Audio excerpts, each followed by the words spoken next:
ඔයගොල්ලන්ට දැනිලා ඇති වැස්සට එයටම ආවේනික වුණ සුවඳක් තියෙනවා කියලා.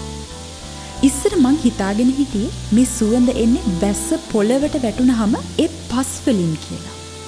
පස්සේ තමයි දැනගත්තේ ඒ සුවිශේෂී සුවඳ ඇති වෙන්න ගොඩාක් හේතු බලපානවා කියලා.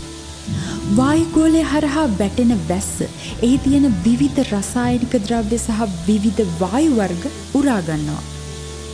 මේ වහිනකොට අපිට දැනෙන සෝබාදහමේ සුවඳ එහෙම නැතිනම් earthy smell එකට කියන්නේ petrichor කියලා.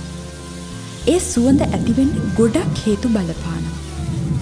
වියලි කාලයේදී ගස්වැල් වල පාෂාණ සහ පස මතු පිට සිදුවන විවිධ රසායනික ක්‍රියාකාරීත්වයන් නිසා ඇතිවන රසායනික සංයෝග වැස්සත් සමග මිශ්‍රව අපිට මේ කියන petrichor නැවුම් සුවඳ ලබා දෙනවා.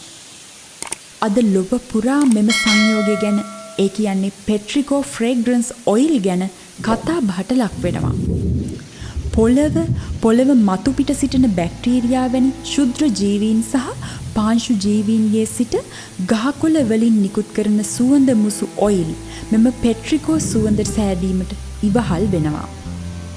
මේ petrichor නමින් හැඳින්වෙන වැසි සුවඳ හටගන්න බලපාන ප්‍රධාන සාධක කිහිපයක් අපි විමසලා බලමු. එකක් තමයි මං ඉස්සෙල්ලා කිව්වා වගේ වියලි කාලයේදී ශාක වලින් පොළවට එකතු කරන තෙල් වර්ග. වහිනකොට ඒ ඔයිල් වාතයට එක්වෙමින් petrichor සුවඳ හදන්න එකතු වෙනවා. වර්ෂාපතනයට පෙර වියලි කාලය වැඩි වෙන තරමට petrichor oil නිපදවීම වැඩි වෙනවා වගේම කලාතුරකින් වැටෙන වැස්ස නිසා ප්‍රබල සුවඳක් ඇති වෙනවා. මේ විශ්වීය නැවුම් සුවඳ ලබා දෙන්න ඉවහල් වෙන තවත් දෙයක් තමයි ජිઓස්මින් වැනි සංකීර්ණ කාබනික සංයෝග. වර්ෂාපතනය සහ ආර්ද්‍රතාවය ඉහළ යනකොට පසේ සිටින බැක්ටීරියාවන් විවිධ වූ ගන්ධයන්ගෙන් යුක්ත රසායනිකයින් මුදාහරිනවා. වැසි වතුර පොළවට වැටෙනකොට මේ ජිઓස්මින් වාතයට එකතු වෙනවා. තව අපි නොහිතනම දෙයක් සිද්ධ වෙනවා. දැන් ඔයාලා දකින්න ඇති කිහිප සැරයක්ම අකුණු ගහනවා. මේ අකුණු සහිත වැසි අවස්ථාවලදී ඕසෝන් හැදෙනවා. ඕසෝන් ගැන ඔයාලා අහලා ඇතිනේ. අකුණු හේතුවෙන් වායුගෝලයේ සිදුවන වෙනසක් ලෙස ඇතිවෙන මේ ඕසෝන් වායුවේ තියෙන්නේ ඊටමත් තියුණු නැවුම් සුවඳක්.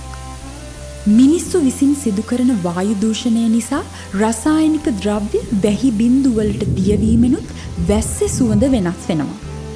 ඒක නම් ඉතින් හොඳ තත්වයක් නෙවෙයි. මේ earthy aroma එක එහෙම නැතිනම් petrichor එක මිනිස්සුන්ගේ හිත්වලට කොච්චර ළඟද කියනවා නම් ඒ නැවුම් සුවඳ අද ප්‍රධාන පෙළේ perfume සහ සුවඳ කැවූ ඉටිපන්දම් නිෂ්පාදනයේදී යොදා ගන්නවා. මේ petrichor fragrance oil සුවඳට ඉහළ ඉල්ලුමක් තියෙනවා. දැන් තේරෙනවා ඇතිනේ මෙහෙම වැස්සෙන් පරිසරය හොදලා දානකොට වැස්ස වායුගෝලයේ විවිධ වායුන්ගේ ගහකොළවල තන පත්‍රවල පොළවේ සුවඳ වැස්සට එකතු කරනවා. ඉතින් මේ ඔක්කොම බලපාලා තමයි වැස්සේ සුවඳ ඇති වෙන්නේ. මේ එක විදිහේ සෝබාදහමේ රසායනික ප්‍රතික්‍රියා සහ පෘථුවියේ ජීව විද්‍යාත්මක ක්‍රියාවලීන් නිසා ඇතිවන earthy smell එක අපේ සංවේදනයන් පුනර්ජීවනය කරලා මනෝභාවයන් ඉහළ නංවනවා. අන්න ඒකයි වැස්සෙන් එන හුරු පුරුදු සුවඳ අපිව ආදරණීය මතකයන් සහ නැවුම් භවයේ හැඟීමකට අරන් යන්නේ.